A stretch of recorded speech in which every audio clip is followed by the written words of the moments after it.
भूमिकेचा आपल्या सर्वांना एकत्र यायचं आहे.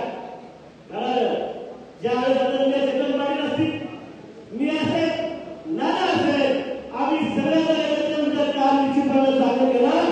दादाने सांगितलं किमान 50,000च्या जास्त मदती केला आढळराव पाटील साहेब या मतदारसंघामध्ये जोड जातील हा आपला विश्वास.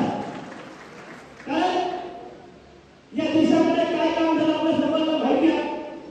या देशाचा जनावरे कसं वाढलं हे आपल्या सर्वांना माहिती आहे.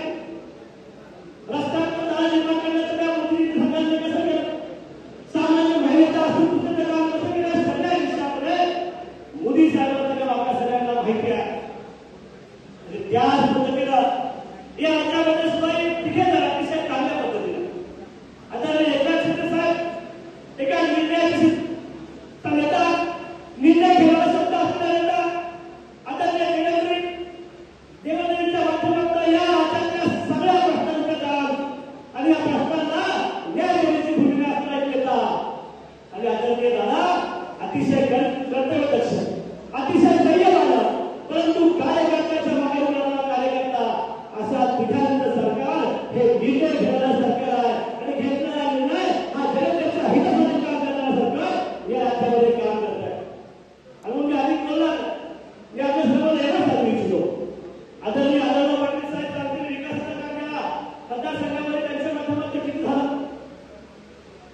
हे आपल्या सर्वांना हे सांगतो. परंतु भारतीय जनता पक्षाचा कार्यकर्त्याच्या विचाराने काम करतो.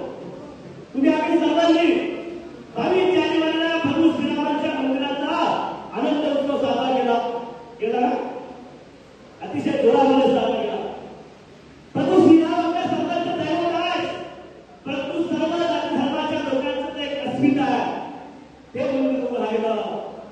आणि आपण सर्वांनी पाहिलं असेल की त्या मंदिराच्या विषयामध्ये समोरच्या आमदारांना वक्तव्य केला की मंदिर उभं राहिलं महागाई संपली का, मंदिर उभं राहिलं भ्रष्टाचार संपला का, मंदिर उभं राहिलं बेरोजगारी संपली का.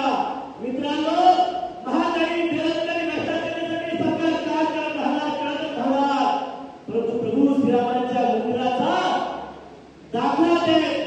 जर आपल्या सर्वांचं दैवत